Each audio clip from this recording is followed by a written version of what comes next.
How can I generate this account and password, and then configure a fingerprint browser? Configured as a true family home IP.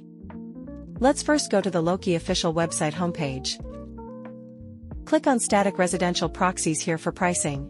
Arrived at the exclusive purchase page. This issue features recommended static IPs from Los Angeles, USA. Let's make a purchase. Click to buy now. Only $3.50. You will be asked to choose a payment method. There are 3 options. Simply select one. We have arrived at the Static Residential Proxy configuration page. You can see the number of IPs, then click on the static IP list.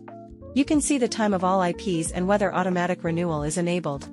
Returning to the agent page, clicking Generate will retrieve the agent information. Copy it and go to the Ads Power browser. After opening, select New Window. Select SOX5 as the proxy type.